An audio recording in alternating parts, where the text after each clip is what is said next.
जी, अस्सलाम वालेकुम। आज हमारा ये जो हमने बेसिक्स हमने सीरियल शुरू की हुई है द बेसिक्स ऑफ ट्रेडिंग की। आज इसका चौथा पार्ट है या चौथा आज इसका लेसन है। तो जो लास्ट 3 पार्ट्स पे पहले में हमने डिस्कस किया था कि ये ट्रेडिंग होती क्या है, ये कितने टाइप की होती है, फॉरेक्स ट्रेडिंग क्या है, स्टॉक्स मार्केट ट्रेडिंग क्या होती है, क्रिप्टो करेंसी से ट्रेडिंग कैसे की जाती है। तो डिफरेंट टाइप्स ऑफ जो ट्रेडिंग है उस पर हमने बात की थी लास्ट टाइम। जो पहला हमारा पार्ट 1 है। पार्ट 2 में हमने जो है ना वो बात की थी कि स्टॉप लॉस क्या होता है, रेजिस्टेंस और सपोर्ट क्या होती है, टेक प्रॉफिट क्या होता है, किस तरह हम उनको बुक करते हैं, कैसे सारा चलता है। तो जो जो लास्ट हमारा पार्ट 3 था उसमें भी हमने बेसिक्स चीज़ों के ऊपर डिस्कशन की थी कि बाइंग क्या होती है, सेलिंग क्या होती है, हमने इन चीज़ों को कैसे लेके चलना है और टाइप्स ऑफ चार्ट्स कितने होते हैं। ये जो चार्ट होता है, ये जो ट्रेडिंग का चार्ट है, इसकी कितनी टाइप्स होती हैं, इसको हम किस-किस तरीके से देख सकते हैं और कौन-सी कैंडलस्टिक जो है ना वो हमें क्या बताती है। ये पैटर्न कैंडलस्टिक का होता है या लीनियर होता है, लाइन होती है या फिर वो बार्स होती हैं, जो कि छोटे-छोटे बॉक्स की शक्ल में हमें जो है ना वो नज़र आती हैं। आज का जो लेक्चर है, अभी हम जो नेक्स्ट 1-2 लेक्चर बनाएँगे वो इंडिकेटर्स पे बनाएँगे। तो ये बहुत ही इम्पोर्टेंट इंडिकेटर्स है। इसको हम अ, मूविंग एवरेज बोलते हैं। तो इसको शॉर्ट में ईएमई भी बोला जाता है। इसका मतलब होता है एक्सपोनेंशियल मूविंग एवरेज। तो ये हमें बताता है कि ट्रेंड की डायरेक्शन जो है ना वो किस वक़्त क्या होती है और हमें चीज़ों को किस तरह लेके चलना है। सबसे पहले मैं आपको दोबारा यहाँ पे ले आया हूँ ये ट्रेडिंग व्यू पे। इस पे हमने कल भी बात की थी, इसी पे हमने टाइप्स ऑफ चार्ट्स भी कल देखे थे। जब आप यहाँ पे आएँगे, आप यहाँ पे कोई भी जैसे ये बीटीसी वगैरह लगा हुआ है, यहाँ पे मैंने जो बिटकॉइन का लगाया हुआ है, आप इसको चेंज भी कर सकते हैं। चलिए मैं आपके लिए चेंज कर देता हूँ उसको। मैं आपको गोल्ड लगा देता हूँ यहाँ पे, XAUUSD। ठीक है, चार्ट में गोल्ड का लगा देता हूँ तो शायद आपके लिए जो है ना ये आप कहेंगे एक ही चार्ट बार-बार लगता है। लेकिन इसकी कैरेक्टरिस्टिक्स चूँकि बहुत ज़्यादा वाज़ेह नहीं है, तो मैंने ये अब देखें ये जो ये बता रहा है कि गोल्ड की जो प्राइस है, जो सेलिंग पॉइंट प्राइस है वो 28 समथिंग है और जो बाइंग है वो 2883 है। जो भी है, हम हमारी आज ट्रेडिंग से लेना-देना नहीं है, हमने ये देखना है कि हमने इस पे इंडिकेटर्स जो है ना वो कैसे लगाने हैं। तो यहाँ पे आपने जब भी ट्रेडिंग व्यू पे किसी भी ट्रेडिंग प्लेटफ़ॉर्म पे आप जाएँगे तो सबसे पहले यहाँ पे आपने इंडिकेटर्स पे क्लिक करना है। जब आप क्लिक करेंगे तो उसके बाद आपने सेकंड जो है ना टेक्निकल्स पे क्लिक करना है। जब आप कर देंगे तो फिर हमने यहाँ पे लिखना है मूविंग एवरेज, जैसे हमने बात की है एक्सपोनेंशियल मूविंग एवरेज, जो हम लिखेंगे ईएमए। जैसे हमने लिखा तो आप यहाँ देख लिया कि ये मूविंग एवरेज एक्सपोनेंशियल आ गई। इसको हम करते हैं बंद। तो अभी आप देख लें ये जो लाइन ड्रा हुई है, जो कि आपको नजर आ रही है, ये जो ब्लू लाइन है, ये एक्सपोनेंशियल मूविंग एवरेज को शो कर रही है, मूविंग एवरेज को। तो मूविंग एवरेज का मतलब क्या होता है? इसका मतलब ये होता है कि जब कैंडल स्टिक्स इस लाइन के नीचे होंगी, जैसे कि ये है, मैं अभी आपको थोड़ा सा बताता हूँ, ये वाला। जैसे ये सारी की सारी कैंडल स्टिक्स हैं, देख लें, ये इस लाइन से नीचे हैं, ठीक है। इसका मतलब ट्रेंड जो है ना वो डाउनवर्ड है और जैसे ही ये जो जो कैंडल स्टिक्स इस लाइन के ऊपर हैं, ये देख लें यहाँ पे, उनका जो ट्रेंड है वो अपवर्ड है, ठीक है। तो ये जो लाइन है ये हमें शो करती है कि ट्रेंड की डायरेक्शन जो है ना ये क्या है।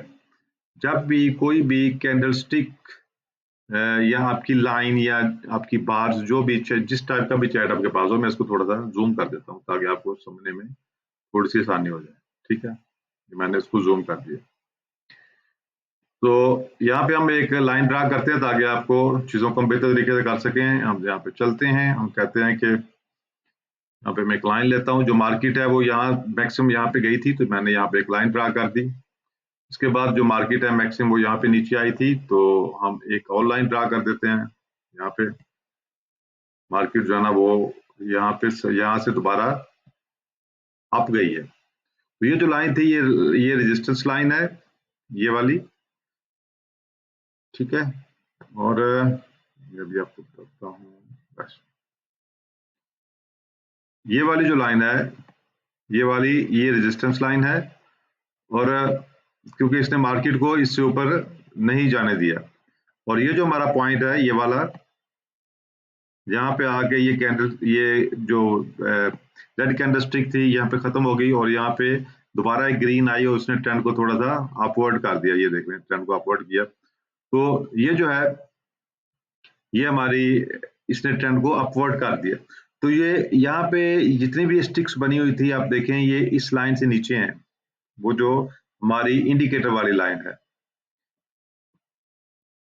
दोबारा इसको खत्म कर देता हूँ ताकि समझने में आसानी आ जाए।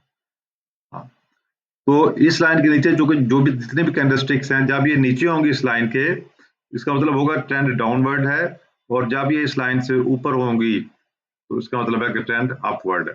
इसमें भी आप ऐसा देख सकते हैं कि यहाँ पे इसने इस ट्रेंड लाइन को तोड़ा, इसने मूविंग एवरेज वाली लाइन को तोड़ा है इस स्टिक ने, और आगे एक नई स्टिक बनी है जो कंफर्मेशन होगी कि ट्रेंड जो है ना वो डाउनवर्ड जा रहा है, और ये डाउनवर्ड ही गया ट्रेंड। फिर मार्केट यहाँ पे आके रुकी है, उसके बाद यहाँ पे रुकी है मार्केट, उसके बाद मार्केट थोड़ी सी स्ट्रेट वे में चली है, थोड़ी सी ऊपर भी गई है, लेकिन रही ये इसके नीचे ही है। तो इसके बाद मार्केट यहाँ पे आके रुकी है, यहाँ पे रुकने के बाद मार्केट ने यहाँ पे दोबारा अप जाना शुरू कर दिया। जैसे आप देख भी सकेंगे, ये जो स्टिक बनी है आखिरी, ये इस लाइन के ऊपर बनी है, तो ये ट्रेंड को अपवर्ड ट्रेंड में शो, अपवर्ड जो है डायरेक्शन में शो कर रही है। तो मूविंग एवरेज का एक जो स्पेशल चेंज है जो उसके अंदर हमने करनी है, हमने इसको कस्टमाइज करना है।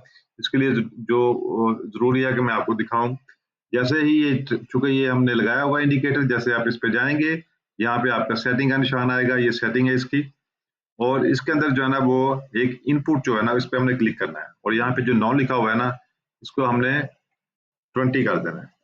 9 का मतलब होता है कि इसने आपको लास्ट 9 स्टिक्स का एनालिसिस करके दिया है कि मार्केट की डायरेक्शन क्या है। लेकिन एक दिन में मार्केट ऑलमोस्ट 20, 21, 22 डेज ओपन होती है, इसलिए जो है ना हम इसको एवरेज लेते हैं। तो मैंने कहा कि 20, इसका मतलब यह है कि हमें लास्ट 20 जो है कैंडलस्टिक्स, लास्ट 20 डेज की जो कैंडलस्टिक है उसको एनालाइज करके ये बता रही है कि मार्केट की डायरेक्शन जो है ना वो क्या होगी। तो जब भी आपने मूविंग एवरेज इंडिकेटर लगाना है, आपने इनपुट पे जाना है और आपने वहां पे 20, 21 या 22 कर देना, जैसे आपकी मर्जी। ये तीनों अच्छे हैं, 20 कर दें इनपुट्स में, 21 कर दें, 22 कर दें, तो ये आपको एक एग्जैक्ट व्यू दे देगी कि मार्केट जो है ना कैसी चल रही है। आप अगर आपने पीछे जाके देखना होगा मार्केट कैसी चल रही है, तो आप देख सकते हैं कि मार्केट मुसलसल जो है ना वो थोड़ी अप ट्रेंड में गई है, फिर इसके बाद मुसलसल डाउन ट्रेंड में चल रही है जितनी भी मार्केट है, चूंकि गोल्ड की है। तो जो पिछले कुछ चैट चैट जो है ना, ये चार्ट आपको दिखा रहा है, ये सारी की सारी स्टैटिस्टिक। तो जो इम्पोर्टेंट चीज है, जो देखने वाली चीज ये है कि जब एक कैंडल स्टिक यहाँ पे आए, मतलब ये देखें यहाँ पे इसने, ये रेड है, इसने आगे स्टैंड को चेंज किया, अगर तो इसको ये तोड़ के नीचे चली जाए और फिर आगे उसके एक नई कैंडल स्टिक बन जाए, जैसे ये बनी हुई है ये, तो ये हमें कंफर्म कर देगी ट्रेंड जो है ना वो डाउनवर्ड है, ये नीचे चलती जाएगी। अब या भी आप, और जहां जब तक ये हमारे जैसे ये ग्रीन बनी है, जब तक ये कैंडल स्टिक इसको टच ना कर दे या इससे ऊपर ना चली जाए, उस वक्त ट्रेंड चेंज नहीं होगा। तो आपने देखा है कि यहाँ पे ट्रेंड डाउनवर्ड हुआ है, फिर ये स्ट्रेट वे में गया है, ये कैंडलस्टिक बनी जरूर है, लेकिन इसने ना तो उसको टच किया ना उसने उसको क्रॉस किया, तो ट्रेंड डाउनवर्ड ही रहा है। चूंकि ये इस लाइन के नीचे है तो ट्रेंड डाउनवर्ड ही है।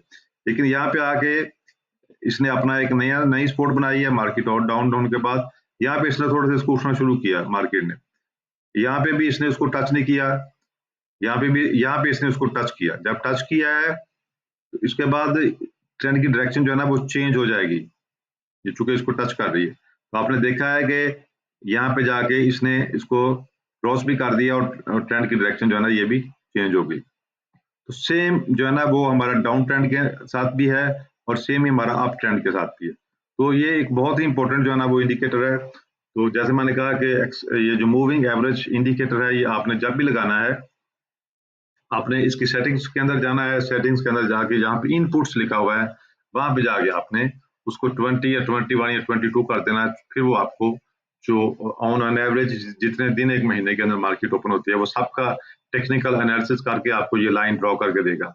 जब आपको ये लाइन ड्रॉ करके देगा तो इस लाइन में आप देख सकते हैं बड़ी क्लियरली कि ट्रेंड की डायरेक्शन जो है ना वो क्या है और किस तरह ट्रेंड जो है ना वो चल रहा है। जैसे मैंने अभी आपको बताया कि कोई भी कैंडलस्टिक जो है, अभी मैं आपको दिखा देता हूँ दोबारा से। पहले मैंने ये ड्राइंग की है, मैं इसको खत्म कर दूं जी, देख लें। तो कैंडलस्टिक्स जब भी इसको टच करती है तो वो ट्रेंड को चेंज करती है, इस लाइन को टच करेगी या इस लाइन को क्रॉस कर देगी, फिर वो ट्रेंड को चेंज करेगी, अदरवाइज ट्रेंड चेंज नहीं होगा।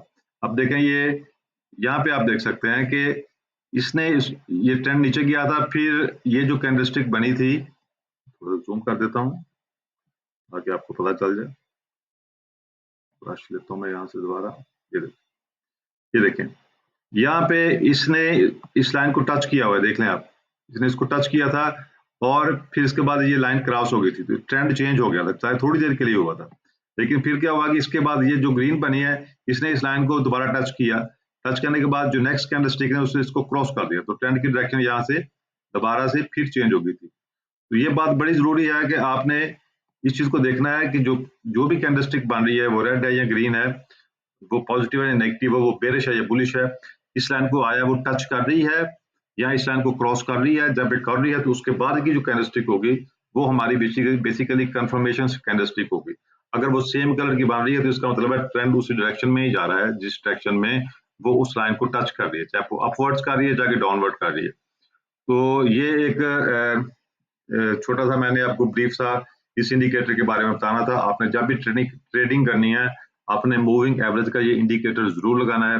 ये इंडिकेटर बड़ा सिंपल है और जैसे मैंने कहा कि जब भी आप इस इंडिकेटर को लगाएंगे, आप उसकी सेटिंग्स के अंदर जाएं, उसका जो इनपुट है उसको 20, 21, 22 जितना भी आपने करना है, मैक्सिमम 20 से 22 कोई भी आप नंबर उसको दे देंगे तो आपके पूरे महीने की जो है ना वो एवरेज आपको उसकी शो कर देगा और आपको उससे एक ट्रेंड की जो डायरेक्शन है वो आपको मिल जाएगी, जिससे जो है ना आप चीजों को बेहतर तरीके से एनालाइज कर सकते हैं, आप अपने ट्रेड को बेहतर बना सकते हैं।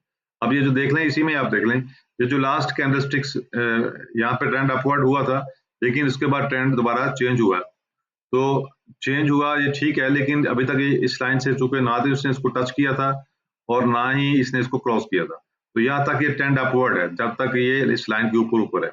लेकिन ये जो अगली स्टिक बनी, कैंडलस्टिक इसके बाद बनी है, उसने इस लाइन को क्रॉस कर दिया, तो ये ट्रेंड डाउनवर्ड हो सकता था। लेकिन डाउनवर्ड होने के लिए हमें यहाँ पे एक और कैंडलस्टिक चाहिए रेड कलर की, वो चूंकि नहीं बनी तो हम इसको अभी तक कंफर्म नहीं कर सकते कि ट्रेंड डाउनवर्ड ही है। इसलिए ये जो है ना आपको नजर आ रही होगी कि जो साथ वाली कैंडलस्टिक्स अगर तो रेड बनती है और रेड इसके हाई को क्रॉस कर देती है, इसके लो को, तो फिर तो डाउनवर्ड जाएगा। अदरवाइज ये आप देख रहे हैं कि यहाँ पे ग्रीन बननी शुरू हो गई है, क्योंकि इस ट्रेंड के डाउनवर्ड की डायरेक्शन जो कंफर्मेशन है वो हमारे पास नहीं है। अब ये जो ग्रीन कैंडलस्टिक है, अगर तो इसको टच कर देती है या इसको ये क्रॉस कर देती है और इसके आगे जो बनने वाली कैंडलस्टिक है वो भी ग्रीन है, तो फिर ट्रेंड जो है ना अपवर्ड जाना शुरू हो जाएगा। लेकिन जब तक ये इसको टच नहीं करती, देखें ना, इसको टच नहीं किया है, आप लाइन को देखें, इस ग्रीन ने, ये जो ग्रीन है, इसने टच नहीं किया है इस हमारी मूविंग एवरेज वाली लाइन को। जब तक ये टच नहीं करेगी उस वक्त ट्रेंड भी नहीं बदलेगा। तो जैसे आपको ये नजर आ रहा है, इसने चूंकि इसको टच नहीं किया, तो नेक्स्ट जो कैंडल बन रही है, जो बनने की कोशिश कर रही है, वो दोबारा रेड है, क्योंकि डायरेक्शन ऑफ ट्रेंड है वो चेंज नहीं हो रही। चेंज होने के लिए जरूरी है कि ये कैंडल इस लाइन को टच करे या इस लाइन को क्रॉस कर दे। जब तक ये नहीं होगा, ट्रेंड एक ही डायरेक्शन में नीचे की तरफ ही जाना शुरू करेगा। तो ये दोबारा से ये हमारा एक छोटा सा इंट्रोडक्शन थी, एक डिटेल, इतना ही आपको चाहिए, इससे ज्यादा डिटेल और थ्योरी आपको चाहिए भी नहीं। तो जैसे मैं हमेशा कहता हूँ कि इस हमारे चैनल को सब्सक्राइब करें ताकि आपके नए वीडियो जो है ना वो मिल सकें। ये हमने बेसिक्स ऑफ ट्रेडिंग का जो फ्री कोर्स है बिगिनर्स के लिए, उसको हमने शुरू किया हुआ है। हमारे वीडियो को लाइक करें और शेयर करें और कमेंट बॉक्स में अपना फीडबैक दें, ताकि हमें पता चले कि आपको जो भी क्वेश्चन है आप हमें कमेंट्स बॉक्स में पूछ सकते हैं और हमारी कोशिश होगी कि हम जल्दी से जल्दी आपके हर सवाल का जवाब दे सकें। तो आज का लेक्चर यहाँ तक, इंशाल्लाह मिलते हैं एक नए वीडियो में एक नए टॉपिक के साथ।